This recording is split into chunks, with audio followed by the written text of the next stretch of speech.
ಈದ್ ಮಿಲಾದ್ ಹಬ್ಬದ ಶಾಂತಿಯುತ ಆಚರಣೆಗೆ ದಾಂಡೇಲಿಯಲ್ಲಿ ಶಾಂತಿ ಪಾಲನಾ ಸಭೆ. ಈದ್ ಮಿಲಾದ್ ಹಬ್ಬವನ್ನು ಶಾಂತಿ ಮತ್ತು ಸೌಹಾರ್ದತೆಯಿಂದ ಆಚರಿಸುವ ನಿಟ್ಟಿನಲ್ಲಿ ದಾಂಡೇಲಿ ಪೊಲೀಸ್ ಉಪವಿಭಾಗದ ವತಿಯಿಂದ ಶಾಂತಿ ಪಾಲನಾ ಸಭೆಯನ್ನು ದಾಂಡೇಲಿ ನಗರ ಪೊಲೀಸ್ ಠಾಣೆಯ ಸಭಾಭವನದಲ್ಲಿ ಇಂದು ಗುರುವಾರ ಸಂಜೆ 5:30 ಗಂಟೆ ಸುಮಾರಿಗೆ ಆಯೋಜಿಸಲಾಗಿತ್ತು. ಸಭೆಯ ಅಧ್ಯಕ್ಷತೆಯನ್ನು ವಹಿಸಿ ಮಾತನಾಡಿದ ದಾಂಡೇಲಿ ಡಿವೈಎಸ್ಪಿ ಶಿವಾನಂದ ಮದರಕಂಡಿ ಅವರು, ಈದ್ ಮಿಲಾದ್ ಹಬ್ಬವು ಪ್ರವಾದಿ ಮೊಹಮ್ಮದ್ ಪೈಗಂಬರ್ ಅವರ ಜನ್ಮದಿನ. ಈ ಹಬ್ಬವನ್ನು ಎಲ್ಲ ಸಮುದಾಯದವರೊಂದಿಗೆ ಸೌಹಾರ್ದತೆಯಿಂದ ಆಚರಿಸಬೇಕು. ಯಾವುದೇ ರೀತಿಯ ಕಾನೂನು ಸುವ್ಯವಸ್ಥೆಗೆ ಭಂಗ ಬಾರದಂತೆ ನೋಡಿಕೊಳ್ಳಬೇಕು. ಮೆರವಣಿಗೆಯ ವೇಳೆ ಸಂಚಾರಿ ನಿಯಮಗಳನ್ನು ಕಟ್ಟುನಿಟ್ಟಾಗಿ ಪಾಲಿಸಬೇಕೆಂದು ಸೂಚಿಸಿದರು. ದಾಂಡೇಲಿಯ ಸಿಪಿಐ ಶಿವಾನಂದ್ ಅಂಬಿಗೇರ್ ಅವರು ಮಾತನಾಡಿ, ಹಬ್ಬದ ದಿನ ಪೊಲೀಸ್ ಇಲಾಖೆಯು ಸೂಕ್ತ ಭದ್ರತಾ ಕ್ರಮಗಳನ್ನು ಕೈಗೊಂಡಿದೆ. ಸಾರ್ವಜನಿಕರು ಯಾವುದೇ ಗೊಂದಲಕಾರಿ ಸುದ್ದಿಗಳಿಗೆ ಕಿವಿಗೊಡಬಾರದು. ಸಮಸ್ಯೆ ಇದ್ದಲ್ಲಿ ತಕ್ಷಣ ಪೊಲೀಸರಿಗೆ ಮಾಹಿತಿ ನೀಡಬೇಕೆಂದು ಹೇಳಿದರು. ಹಳಿಯಾಳ ಸಿಪಿಐ ಜೈಪಾಲ್ ಪಾಟೀಲ್ ಅವರು ಮಾತನಾಡಿ, ಹಬ್ಬದ ಸಂದರ್ಭದಲ್ಲಿ ರಾತ್ರಿ ವೇಳೆ ಶಬ್ದ ಮಾಲಿನ್ಯವಾಗದಂತೆ ನೋಡಿಕೊಳ್ಳಬೇಕು. ಎಲ್ಲ ಧರ್ಮದವರ ಸಹಕಾರದಿಂದಲೇ ಶಾಂತಿ ಕಾಪಾಡಲು ಸಾಧ್ಯ ಎಂದು ಕೋರಿದರು. ಸಭೆಯಲ್ಲಿ ದಾಂಡೇಲಿ ನಗರ ಠಾಣೆ, ದಾಂಡೇಲಿ ಗ್ರಾಮೀಣ ಪೊಲೀಸ್ ಠಾಣೆ, ಹಳಿಯಾಳ, ಜೋಯಿಡಾ, ಅಂಬಿಕಾನಗರ ಮತ್ತು ರಾಮನಗರ ಠಾಣಾ ವ್ಯಾಪ್ತಿಯ ಮುಸ್ಲಿಂ ಧರ್ಮ ಬಾಂಧವರು ಹಾಗೂ ಈದ್ ಮಿಲಾದ್ ಸಮಿತಿಯ ಪದಾಧಿಕಾರಿಗಳು ಭಾಗವಹಿಸಿ ಸಲಹೆ ಸೂಚನೆಗಳನ್ನು ನೀಡಿದರು.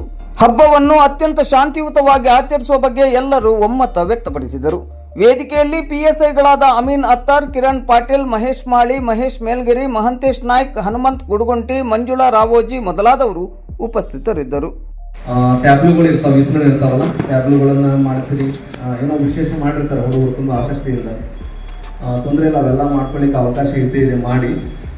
ಬ್ಯಾನರ್ಸು, ಬಂಟಿಂಗ್ಸು ಆ ಥರದ ವಿಚಾರಗಳಿಗೆ ಬಂದಾಗ ಸ್ವಲ್ಪ ಸೂಕ್ಷ್ಮತೆ ಬರುತ್ತೆ. ಬ್ಯಾನರ್ಸ್ ವಿಚಾರಣೆ ಆಲ್ರೆಡಿ ಬ್ಯಾನರ್ಸು ಪ್ರಿಂಟ್ ಮಾಡೋ ಮೀಟಿಂಗ್ ಕೂಡ ಮಾಡಿದ್ವಿ ನಾವು. ಅವ್ರು ಏನೇ ಪ್ರಿಂಟ್ ಮಾಡಿದ್ರು ನಮ್ಮ ಗಮನಕ್ಕೆ ಬಂದ್ ಮಾಡ್ತಾರೆ. ಮತ್ತು ನೀವು ಕೂಡ ಏನು ಮಾಡ್ರಿ, ಏನು ಪ್ರಿಂಟ್ ಮಾಡಿಸ್ಬೇಕು, ಏನು ಪ್ರಿಂಟ್ ಮಾಡಿಸ್ಬಾರ್ದು ಅಂತಕ್ಕಂಥದ್ದು ಕೆಲವೊಂದು ವಿಚಾರಗಳು ಸೂಕ್ಷ್ಮ. ತಾವೇನು ಮಾಡೋದಿಲ್ಲ, ಆ ಥರ ಮಾಡಿಲ್ಲ ಯಾವಾಗಲೂ. ಆದರೂ ಹೇಳಬೇಕಾಗಿದ್ದು ನಮ್ಮ ಕರ್ತವ್ಯ. ಯಾವುದನ್ನು ಪ್ರಿಂಟ್ ಮಾಡಿಸ್ಬಾರ್ದು, ಯಾವುದೇ ವಿವಾದಾತ್ಮಕ ಸಂಗತಿಗಳನ್ನು, ವಿವಾದಾತ್ಮಕ ಬರಹಗಳನ್ನು, ಬೇರೆ ಧರ್ಮಕ್ಕೆ ಪ್ರಚೋದನೆ ಕೊಡ್ತಕ್ಕಂಥದ್ದು, ಬೇರೆ ಧರ್ಮಕ್ಕೆ ನೋವುಂಟು ಮಾಡ್ತಕ್ಕಂತಹ ಶಬ್ದಗಳನ್ನು, ವಾಕ್ಯಗಳನ್ನು ಅದರಲ್ಲಿ ಬರೆಸಲಿಕ್ಕೆ ಅವಕಾಶ ಇಲ್ಲ. ಅದು ಕಾನೂನು ಸುವ್ಯವಸ್ಥೆ ದೃಷ್ಟಿಯಿಂದ ಅದನ್ನು ಮಾಡಲಿಕ್ಕೆ ಯಾವತ್ತಿಗೂ ಅವಕಾಶ ಇಲ್ಲ. ನೀವೇನೇ ಬರೆಸಿದ್ರು ಒಂದ್ಸಲ ಜಸ್ಟ್ ಲೋಕಲ್ PSI ಜೊತೆ ಮಾತಾಡಿ, ಸರ್ ಹಿಂಗಿದೆ ನಮ್ಮದು ಬ್ಯಾನರು, ತಾವು ದಯವಿಟ್ಟು ಏನಾದರೂ ಚೇಂಜಸ್ ಇದ್ದರೆ ಹೇಳಿ, ನಮಗೆ ನಾವು ಆ ಥರ ಮಾಡ್ತೀವಿ ಅಂತ ನೀವು ಕೋಆಪ್ರೇಷನ್ ಮಾಡಿದರೆ ನಮಗೂ ಖುಷಿ ಆಗುತ್ತೆ. ನಮ್ಮದು ಉದ್ದೇಶ ಎಷ್ಟೇ, ಯಾರಿಗೂ ತೊಂದರೆ ಆಗಬಾರ್ದು, ಕಾನೂನು ಸುವ್ಯವಸ್ಥೆ ಚೆನ್ನಾಗಿರಬೇಕು. ಹಬ್ಬಗಳು ಕೂಡ ವಿಜೃಂಭಣೆಯಿಂದ, ಉತ್ಸಾಹದಿಂದ ಮಾಡಿ ಖುಷಿಪಟ್ಟು ಹಬ್ಬಗಳನ್ನು ಮುಗಿಸ್ಬೇಕಾದಂತಹದ್ದು ಸಂದರ್ಭ ಇದೆ. ನಾವು ಆಲ್ರೆಡಿ ಬ್ಯಾನರ್ಸು, ಫ್ಲೆಕ್ಸ್ ಮೀಟಿಂಗ್ ಮಾಡಿರೋದ್ರಿಂದ ಅವ್ರಿಗೆ ಕೂಡ ಇದೆ. ಅವರು ನಮ್ಮ ಗಮನಕ್ಕೆ ತರ್ತಾ ಇದ್ದಾರೆ. ಎಸ್ ಕಿರಣ್ ತರ್ತಾ ಇದ್ದಾರೆ. ಅದು ವೆರಿ ಇಂಪಾರ್ಟೆಂಟ್. ಮೊದಲೆಲ್ಲ ಇರಲಿಲ್ಲ, ಇತ್ತೀಚೆಗೆಲ್ಲ ಭಾಳ ಸೂಕ್ಷ್ಮ ಸೋಷಿಯಲ್ ಮೀಡಿಯಾ ಬಂದಮೇಲೆ ಏನೇ ಒಂದು ಬ್ಯಾನರ್ ಬಂತು ಅಂದರೆ ಅದು ಇಮಿಡಿಯೇಟ್ಲಿ ಫೋಟೋ ಆಗುತ್ತೆ, ಸೋಷಿಯಲ್ ಮೀಡಿಯಾದಲ್ಲಿ ಹೋಗ್ತಾ ಇರುತ್ತೆ. ವಿತಿನ್ ಸೆಕೆಂಡ್ಸಲ್ಲಿ ಅದು ಸಾವಿರಾರು ಮಂದಿ ತಲುಪುತ್ತೆ. ಒಂದು ದಿವಸ 2 ದಿವಸ ಲಕ್ಷಾಂತರ ಮಂದಿ ತಲುಪಿಡುತ್ತೆ. ಸೊ ಹೀಗಾಗಿ ಯಾವುದಕ್ಕೂ ಕೂಡ ಅವಕಾಶ ಇಲ್ಲ. ನೆಕ್ಸ್ಟ್ ಬಂದರೆ ಸೋಷಿಯಲ್ ಮೀಡಿಯಾ ಯೂಸ್. ಪ್ರತಿ ಸಲ ಹೇಳ್ತೀವಿ ನಾವು, ಸೋಷಿಯಲ್ ಮೀಡಿಯಾದಿಂದ ಏನೇನು ಸಮಸ್ಯೆ ಆಯಿತು ಅಂತ ಎಲ್ಲರೂ ಗಮನಿಸಿದ್ದೀರಿ. ಲಾಸ್ಟ್ 2024ರಲ್ಲಿ, 23ರಲ್ಲಿ, 25ರಲ್ಲಿ ಕೂಡ ಕೆಲವೊಂದು ಕೇಸ್ಗಳಾಗಿದ್ದಾವೆ, ಕೆಲವರು ಅರೆಸ್ಟ್ ಆಗಿ ಕೂಡ ಹೋಗಿದ್ದಾರೆ. ರಿಗಾರ್ಡಿಂಗ್ ಹಬ್ಬದಲ್ಲಿ ಏನೋ ಹಾಕಿದ್ರು ಅಂತಲ್ಲ, ಬೇರೆ ಸಂದರ್ಭದಲ್ಲೂ ಕೂಡ ಏನೋ ಡೆರೋಗೇಟರಿ ಹಾಕಿದ್ದಾರೆ, ಪ್ರತಿ ಕೇಸ್ಗಳಾಗಿದ್ದಾವೆ, ಜೈಲಿಗೆ ಹೋಗಿದ್ದಾರೆ. ಈಗ ಎಲ್ಲರಿಗೂ ಅವೇರ್ನೆಸ್ ಇದೆ. ಇತ್ತೀಚೆಗೆ ಆ ಟ್ರೆಂಡ್ ಕಡಿಮೆ ಆಗ್ತಾ ಇದೆ. ನಾವು ನಾವೇ ಕ್ರಿಯೇಟ್ ಮಾಡಿ ಹಾಕೋದಲ್ಲ, ಬೇರೆ ಯಾರೋ ಕಳಿಸಿದ್ದನ್ನು ಶೇರ್ ಮಾಡಿದ್ರು ಕೂಡ ತಪ್ಪಾಗುತ್ತೆ. ಬೇರೆ ಏನೋ ಕಳಿಸಿರ್ತಾರೆ, ಅದು ನಮಗೆ ನೋಡಿದ ತಕ್ಷಣ ಪ್ರಚೋದನೆ ಒಳಗಾಗ್ತೀವಿ. ಮನಸ್ಸು ಏನಾಗುತ್ತೆ, ಪ್ರಚೋದನೆ ಒಳಗಾಗುತ್ತೆ. ಏನೋ ಒಂದು ಮನದಲ್ಲಿ ಆಕ್ರೋಶ ಇರುತ್ತೆ, ಅದು ನಮಗೆ ಅದ್ರದ್ದು ಪರವಾಗಿ ನಮ್ಮ ಪೋಸ್ಟ್ ಬಂತು ಅಂದರೆ ನಾವೇನು ಮಾಡ್ತೀವಿ, ಇಮಿಡಿಯೇಟ್ಲಿ ಫಾರ್ವರ್ಡ್ ಮಾಡ್ತೀವಿ. ಆ ಫಾರ್ವರ್ಡ್ ಮಾಡೋಕ್ಕಿಂತ ಮುಂಚೆ 10 ಸಲ ಯೋಚನೆ ಮಾಡಬೇಕಾಗುತ್ತೆ. ನಾವು ಏನು ಫಾರ್ವರ್ಡ್ ಮಾಡ್ತೀನಿ, ಏನು ಶೇರ್ ಮಾಡ್ತೀನಿ, ಏನು ಬರೀತೀನಿ ಅನ್ನೋದನ್ನು ಬಹಳ ವಿಚಾರ ಮಾಡಿ ಫಾರ್ವರ್ಡ್ ಮಾಡಬೇಕಾಗುತ್ತೆ. Forwarding is also an offence. ನೀವು ಫಾರ್ವರ್ಡ್ ಮಾಡ್ತೀರಿ ಅಂದರೆ ಅದಕ್ಕೆ ನಿಮ್ಮದು ಸಮ್ಮತಿ ಇದೆ ಅಂತಲೇ ಅರ್ಥ. ನೀವು ಅದಕ್ಕೆ ಪರ್ಮಿಷನ್ ಕೊಟ್ಟಿದ್ದೀರಿ, ನಿಮ್ಮ ಮನಸ್ಸಲ್ಲಿ ಪರ್ಮಿಷನ್ ಕೊಟ್ಟಿದ್ದೀರಿ ಅಂತಲೇ ಅರ್ಥ. ಇಲ್ಲ ಸರ್ ನಾನು ಹಾಕಿಲ್ಲ ಸರ್, ಯಾರೋ ಹಾಕಿದ್ದನ್ನು ನಾನು ಫಾರ್ವರ್ಡ್ ಮಾಡಿದೆ ಸರ್ ಅಂತ ಹಾಕ್ಲಿಕ್ಕೆ ಬರೋಂಗಿಲ್ಲ.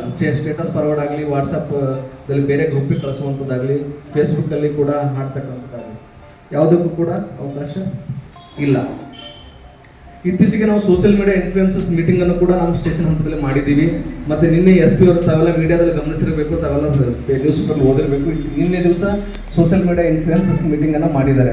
ಇವ್ರು ಯಾರು ಯೂಟ್ಯೂಬರ್ಸ್ ಇದ್ದಾರೆ, ಪತ್ರಕರ್ತರಿದ್ದಾರೆ, ಯಾರ್ಯಾರು ಸೋಷಿಯಲ್ ಮೀಡಿಯಾದಲ್ಲಿ ಪ್ರಭಾವ ಬೀರ್ತಕ್ಕಂಥ ಸಾಧ್ಯತೆ ಇದೆ ಸಮಾಜದ ಮೇಲೆ, ಜನರ ಮೇಲೆ, ಅವ್ರನ್ನೆಲ್ಲ ಮೀಟಿಂಗ್ ಕರೆದ್ಬಿಟ್ಟು ಏನೇನು ಹಾಕಬೇಕು, ಏನು ಹಾಕಬಾರ್ದು, ಯಾವ್ದು ಹಾಕಿದರೆ ಯಾವ ಸೆಕ್ಷನ್ ಅಡಿ ಕೇಸ್ ಆಗುತ್ತೆ ಅಂತಕ್ಕಂಥದ್ದು ಕೂಡ ವಿವರವಾಗಿ PPT ಪ್ರೆಸೆಂಟೇಷನ್ ಮಾಡಿ ಹೇಳಿದ್ದಾರೆ. ಅದೆಲ್ಲ ತಮ್ಮದು ನ್ಯೂಸ್ ಪೇಪರ್ಗೆ ಬಂದಿದ್ದು ತಾವೆಲ್ಲ ಗಮನಿಸಿರ್ಬೇಕು. ನಮ್ಮ ಲೋಕಲ್ ಯೂಟ್ಯೂಬರ್ಸ್ ಹೋಗಿದ್ದಾರೆ ಅಂತ ಅನ್ಕೊಂತೀನಿ ನಾನು ಅದಕ್ಕೆ. ಸೊ ಇಲ್ಲಿ ಕೂಡ ಸೋಷಿಯಲ್ ಮೀಡಿಯಾದ ಯೂಸು ರೆಸ್ಪಾನ್ಸಿಬಲ್ ಆಗಿರಬೇಕಾಗುತ್ತೆ, ಜವಾಬ್ದಾರಿಯಿಂದ ಕೂಡಿರಬೇಕಾಗುತ್ತೆ. ನೆಕ್ಸ್ಟ್ ಬಂದರೆ DJ ವಿಚಾರವಾಗಿ ಬಂದರೆ, DJ ವಿಚಾರ ತಾವೆಲ್ಲ DJ ಬಳಸೋಲ್ಲ ಅಂತ ನಮಗೆ ಗೊತ್ತಿದೆ. ಸೌಂಡ್ ಬಾಕ್ಸನ್ನು ಬಳಸ್ಕೊಳ್ಳಿ, ಅದಕ್ಕೆ ಮೈಕ್ ಪರ್ಮಿಷನ್ ಈಗಲೇ ಅಪ್ಲೈ ಮಾಡಿಬಿಡಿ. ನಾವು ಮೈಕ್ ಪರ್ಮಿಷನ್ ನಮ್ಗೆ ಕೊಡ್ತೀವಿ. ವಿತಿನ್ ಸೌಂಡ್ ಲಿಮಿಟಲ್ಲಿ ಮೈಕ್ ಹಚ್ಕೊಂಡು ನಮ್ದು ಏನಿದೆಯಲ್ಲ ಅದು ಮೈಕಲ್ಲಿ ಏನು ನೀವು ಘೋಷಣೆ ಮಾಡ್ತೀರಿ ಅನ್ನೋದನ್ನು ಕೂಡ ನಮ್ಗೆ ಹೇಳಬೇಕಾಗುತ್ತೆ. ಅಲ್ಲಿ ಕೂಡ ಯಾವುದೇ ವಿವಾದಕ್ಕೆ ಎಡೆ ಮಾಡ್ದಂಗೆ ನಾವು ಮಾತಾಡಬೇಕಾಗುತ್ತೆ, ಹಾಡುಗಳನ್ನು ಪ್ಲೇ ಮಾಡಬೇಕಾಗುತ್ತೆ. ನಿಮ್ಮದು ಏನು ಪ್ರತಿ ವರ್ಷ ಮಾಡ್ತೀರಿ ಆ ಥರ ಮೈಕ್ ಸಿಸ್ಟಮನ್ನು ಬಳಸ್ಕೊಂಡ್ಬಿಟ್ಟು ತಾವು ಮೆರವಣಿಗೆಯನ್ನು ಮಾಡಲಿಕ್ಕೆ ತಮಗೆ ಅವಕಾಶ ಇದೆ. DJ ಯಾವುದೇ ಕಾರಣಕ್ಕೂ ಅಲೌ ಇರೋದಿಲ್ಲ. ಅಂದರೆ ಟ್ರಾಫಿಕ್ ರೆಗ್ಯುಲೇಷನ್ಗೆ ಬಂದರೆ, ಟ್ರಾಫಿಕ್ ರೆಗ್ಯುಲೇಷನ್ ವೆರಿ ಇಂಪಾರ್ಟೆಂಟ್. ಅವತ್ತಿನ ದಿವಸ ಸುಮಾರು ಒಂದು 500,000 ಜನ ಇರ್ತಾರೆ. ಈ ಪಲ್ಸೇಟ್ ಅವರೇ ಎಷ್ಟು ಜನ ಇರ್ತಾರೆ? 4,000 ಜನ. ಓಕೆ, ಅಷ್ಟು ಜನಸಂಖ್ಯೆ ರೋಡೆಲ್ಲ ಮೂವ್ ಆಗುತ್ತೆ ಅಂದರೆ traffic becomes matter of concern. ಅದು ನಾವು ಅದ್ರ ಬಗ್ಗೆ ಭಾಳ ಪ್ರಿಪ್ರೇಷನ್ ಮಾಡ್ಕೋಬೇಕಾಗುತ್ತೆ. ನಮಗೆ JN ರೋಡಲ್ಲಿ ನಾವು ಪ್ರತಿ ವರ್ಷ ಕೊಡುವಾಗ ಸೇಮ್ ರೋಡ್ ಅದನ್ನು ರೈಟಿಂಗ್ ಎಲ್ಲ ಕೊಡಬೇಕಾಗುತ್ತೆ, ಎಲ್ಲಿಂದ ಲ್ಯಾಂಡ್ ಮಾರ್ಕ್ ಎಲ್ಲಿಂದ ಎಲ್ಲಿಗೆ ಹೋಗುತ್ತೆ ಅಂತಕ್ಕಂಥದ್ದು. ಹೇಳಿದ್ದೊಂದು ರೂಟ ಮತ್ತು ಅವತ್ತಿನ ದಿವಸ ಬೇರೆ ರೂಟ್ ಮಾಡ್ಲಿಕ್ಕೆ ಅವಕಾಶ ಇರುವುದಿಲ್ಲ.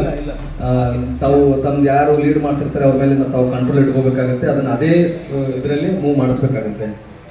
ನಮ್ಮ ಪೊಲೀಸ್ ಬಂದೋಬಸ್ತು ಕೂಡ ಅದಕ್ಕೆ ನಾವು ಇರ್ತೀವಿ. ನಂತರ ಬಂದರೆ CCTV ತುಂಬ ಇಂಪಾರ್ಟೆಂಟ್ ಆಗುತ್ತೆ. ಇತ್ತೀಚೆಗೆ CCTV ಬಗ್ಗೆ ಜಾಸ್ತಿ ಅವೇರ್ನೆಸ್ ಬರ್ತಾ ಇದೆ.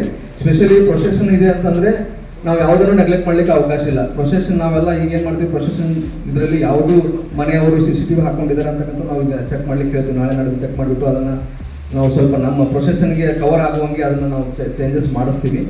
ತಾವು ಕೂಡ ಏನು ಮಾಡಬೇಕು, ಎಲ್ಲಿ ಹೋಗಿ ಅಸೆಂಬಲ್ ಆಗ್ತೀರಿ ಅಲ್ಲಿ ತಾತ್ಕಾಲಿಕ CCTVಗಳನ್ನು ಹಾಕೊಂಡ್ಬಿಟ್ಟು ಮಾಡಬೇಕಾಗುತ್ತೆ.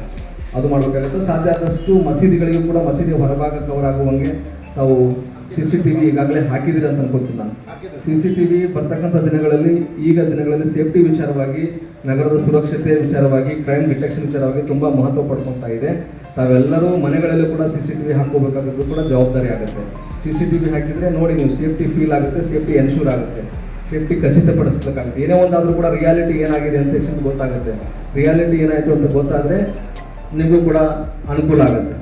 ಅದು ತಪ್ಪು ಸುದ್ದಿಯನ್ನು ಬಿಂಬಿಸಲಿಕ್ಕೆ, ತಪ್ಪಾಗಿ ಸುಳ್ಳು ಹೇಳಲಿಕ್ಕೆ ಅದು ಅವಕಾಶ ಆಗೋದಿಲ್ಲ. ಸೊ CCTVನ ಹಾಕತಕ್ಕಂಥ ವ್ಯವಸ್ಥೆಯನ್ನು ಮಾಡಿ. ಪ್ರೇಯರ್ ಪ್ಲೇಸಲ್ಲಿ ಕೂಡ, ಈ ಪ್ರೇಯರ್ ಮಾಸ್ ಪ್ರೇಯರ್ ಇಲ್ಲ ಅಂತ ಹೇಳ್ತಾರೆ, ಮಾಸ್ ಪ್ರೇಯರ್ ಇದ್ದಾಗ ಮಾಸ್ ಪ್ರೇಯರ್ ಪ್ಲೇಸಿಗೂ ಕೂಡ CCTV ಹಾಕೊಳ್ಳೋದನ್ನು ಬರ್ತಕ್ಕಂಥ ಹಬ್ಬಗಳಿಂದ ರೂಢಿ ಮಾಡ್ಕೋಬೇಕಾಗುತ್ತೆ. ಸೊ ನಮ್ಮದು ಬಂದೋಬಸ್ತು ಕೂಡ ನಾವು ಪ್ಲ್ಯಾನ್ ಮಾಡಿದ್ದೀವಿ ಆಲ್ರೆಡಿ. ಪ್ರತಿ ವರ್ಷದಿಂದ ಈ ವರ್ಷದಿಂದ ಕೂಡ ನಾವು ಅಮೂಲಾಗ್ರವಾಗಿ ಸಮಗ್ರವಾಗಿ ಬಂದೋಬಸ್ತು ಪ್ಲ್ಯಾನ್ ನಾವು ರೆಡಿ ಮಾಡ್ತೇವೆ. ಸಿಬ್ಬಂದಿ ಹೋಮ್ ಗಾರ್ಡ್ಸ್ ಕೂಡ ನಮಗೆ ಅವೈಲೇಬಲ್ ಆಗ್ತಕ್ಕಂಥ ಸಾಧ್ಯತೆ ಇದೆ. ಮತ್ತು ನಾವು ಸ್ಟ್ರೈಕಿಂಗ್ ಫೋರ್ಸನ್ನು ಕೂಡ ನಾವು ರಿಕ್ವೆಸ್ಟ್ ಮಾಡಿದ್ದೀವಿ. KSRP ಮತ್ತು BR ವೆಹಿಕಲ್ಗಳು, BR ಸಿಬ್ಬಂದಿ, KSRP ಸಿಬ್ಬಂದಿ ನಮಗೆ ಬರ್ತಾರೆ. ಪ್ರತಿ ಹಬ್ಬಕ್ಕೂ ನಾವು ಮಾಡ್ತೀವಿ, ತಮಗೆ ಗೊತ್ತಿದೆ. ನಮ್ಮದು ಪ್ರಿಪ್ರೇಷನ್ ನಾವು ಮಾಡ್ಕೊತೀವಿ. ಅವೈಲೇಬಲ್ ಸಿಬ್ಬಂದಿನ ನಾವು ಮ್ಯಾಕ್ಸಿಮಮ್ ಅವತ್ತಿನ ದಿವಸ ತಮ್ಮ ಸೆಕ್ಯೂರಿಟಿಗೋಸ್ಕರ ಮಸೀದಿ ಹತ್ತಿರ ಮತ್ತು ಎನ್ ರೂಟ್ಗೆ ಬೇರೆ ಬೇರೆ ವಿಚಾರಗಳಿಗೆ ನಾವು ಸಿಬ್ಬಂದಿಯನ್ನು ನಾವು ಸರಿಯಾಗಿ ಬಳಸ್ಕೊಂಡ್ಬಿಟ್ಟು ಬಂದೋಬಸ್ತನ್ನು ಮಾಡ್ತೀವಿ. ಒಟ್ಟಿನಲ್ಲಿ ಪರಸ್ಪರ ಸಹಕಾರದಿಂದ ಹಬ್ಬ ಚೆನ್ನಾಗಿ ನಡಿಬೇಕು, ಎಲ್ಲರೂ ಖುಷಿ ಪಡಬೇಕು, ಯಾವುದೇ ಸಮಸ್ಯೆ ಆಗಬಾರ್ದು. ಕಾನೂನು ಸುವ್ಯವಸ್ಥೆ ನಮ್ಮದು ಫಸ್ಟ್ ಪ್ರಯಾರಿಟಿ. ಕಾನೂನು ಸುವ್ಯವಸ್ಥೆ ಕಾಪಾಡಲಿಕ್ಕೆ ನಾವು ಏನೇನು ಕ್ರಮ ಕೈಗೊಳ್ಳಬೇಕು ಅದನ್ನು ನಿರ್ದಾಕ್ಷಿಣ್ಯವಾಗಿ ಕೈಗೊಳ್ಳಲೇಬೇಕಾದಂತಹ ಅನಿವಾರ್ಯತೆ ನಮಗಿದೆ. ಹಿಂದೆ ಹೋದರೆ ನಾವು ಕೂಡ ಆ್ಯಕ್ಷನ್ಗೆ ಒಳಗಾಗಬೇಕಾದಂಥ ಸಂದರ್ಭಗಳು ಬರ್ತವೆ ಅಂತ ಹೇಳ್ತಾ ತಮಗೆಲ್ಲರಿಗೂ ಅಡ್ವಾನ್ಸ್ ಆಗಿ ಈದ್ ಮಿಲಾದ್ ಹಬ್ಬದ ಶುಭಾಶಯಗಳು. ಎಲ್ರಿಗೂ ಒಳ್ಳೆಯದಾಗಲಿ. ದೊಡ್ಡ ಸಂಖ್ಯೆಯಲ್ಲಿ ಬಂದಿದ್ದೀರಿ, ತಮಗೆ ಧನ್ಯವಾದಗಳು. ನಮ್ಮ ಕಂಟ್ರೋಲ್ ರೂಮ್ ಲೆವೆಲಲ್ಲಿ ಮತ್ತು ನಮ್ಮ ಪೊಲೀಸ್ ಸ್ಟೇಷನ್ದಲ್ಲಿ ಕೂಡ ಒಂದು ಟೀಮ್ ಇರ್ತದೆ, ಡಿಸ್ಟಿಕ್ ಲೆವೆಲಲ್ಲಿ ಇರ್ತದೆ, DC ಆಫೀಸರ್ ಲೆವೆಲ್ ಇರ್ತದೆ. ಎಲ್ಲ ಕಡೆ ಏನು ಹಬ್ಬದ ಆಚೆ ಈಚೆ ದಿನಗಳಿರ್ತಾವೆ ಅವೆಲ್ಲ ಅಬ್ಸರ್ವ್ ಮಾಡ್ತಿರ್ತಾರೆ. ಪಬ್ಲಿಕ್ ಕೂಡ ಅಬ್ಸರ್ವ್ ಮಾಡ್ತಾರೆ. ದಯವಿಟ್ಟು ಅದಕ್ಕೆ ನಾಳೆ ಮಾಸ್ ಪ್ರೇಯರ್ ಇದ್ದಾಗ ಸ್ವಲ್ಪ ಯುವಕರಿಗೆ ಆದಷ್ಟು ಒಂದು ಸಲಹೆ ಸೂಚನೆಗಳನ್ನೆಲ್ಲ ಕೊಡಬೇಕು ಅಂತ ಹೇಳ್ಬಿಟ್ಟು ಈ ಒಂದು ಪೂರ್ವ ಶಾಂತಿ ಸಭೆಗೆ ತಾವೆಲ್ಲ ಬಂದಿದ್ದಕ್ಕೆ